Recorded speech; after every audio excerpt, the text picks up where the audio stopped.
बात उन दिनों की जब खोजा की प्रसिद्धि देश विदेश में फैल चुकी थी। पड़ोसी मुल्क के बादशाह को जब इस बात का पता चला तो उसे बहुत गुस्सा आया। उसने अपने मंत्रियों को बुलाकर कहा, सुना है कि हमारे पड़ोसी मुल्क में नसरुद्दीन खोजा नाम का एक आदमी अपने बादशाह को हमेशा उल्लू बनाता रहता है। क्या ये सच है? हाँ बादशाह सलामत, ये सच है, मंत्रियों ने जवाब दिया। हमने सुना है कि खोजा बड़ा अक्लमंद और आलिम फाजिल है, उसका मुकाबला कोई भी नहीं कर सकता। ये कैसे हो सकता है? बादशाह बोला, एक मामूली आदमी आखिर इतना चतुर कैसे हो सकता है कि वह बादशाह को भी मात दे सके? आप सही फरमा रहे हो हुजूर, हमें भी यकीन नहीं है। अंत में बादशाह ने खोजा को मात देने के लिए स्वयं पड़ोसी राज्य में जाने का फैसला कर लिया, ताकि वह ये साबित कर सके कि एक बादशाह मामूली आदमी से कहीं ज्यादा अक्लमंद होता है। खोजा के मुल्क में पहुंचकर बादशाह ने देखा कि एक आदमी खेत में काम कर रहा है।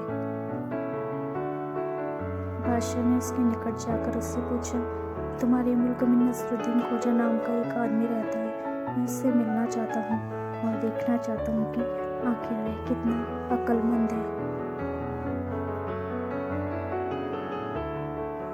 ये सुनते उस आदमी ने, जो खेत में काम कर रहा था और स्वयं ही खोजा था, बादशाह की बात को भाप लिया और बोला, मैं ही नसरुद्दीन खोजा हूँ। कहिए मैं आपकी क्या खिदमत कर सकता हूँ?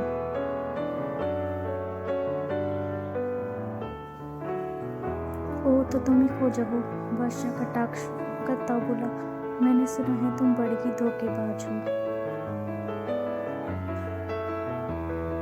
पर मैं तुम्हारे धोखे में हरगिज़ नहीं आऊंगा। क्या तुम मुझे झांसा दे सकते हो?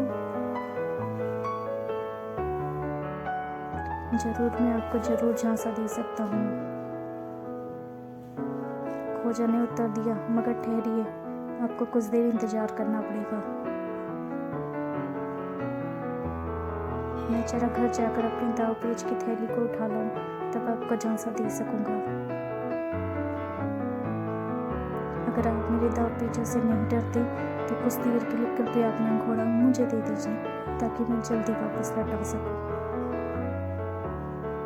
ठीक है, ले आओ अपनी दाव पेच की थैली। ऐसी 10 थैलियां भी मेरे सामने बेकार साबित होती है। यह कहकर बादशाह अपने घोड़े से नीचे उतर गया और घोड़े की लगाम खोजा को थमा दी। जल्दी जाओ, फौरन लौट कर आना, मैं तुम्हारे हर दाव पेच को नाकाम कर दूंगा। खोजा उछलकर घोड़े पर सवार हो गया और कुछ ही पलों में बादशाह की नजरों से ओझल हो गया।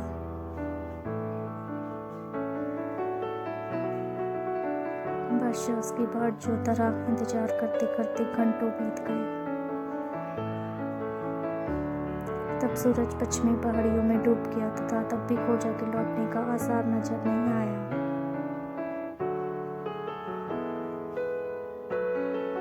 अब तो बादशाह समझ गया कि वह खोजा के झांसे में आ गया है। रात के अंधेरे में वह अपना समूह लेकर चुपचाप अपने देश की ओर लौट पड़ा।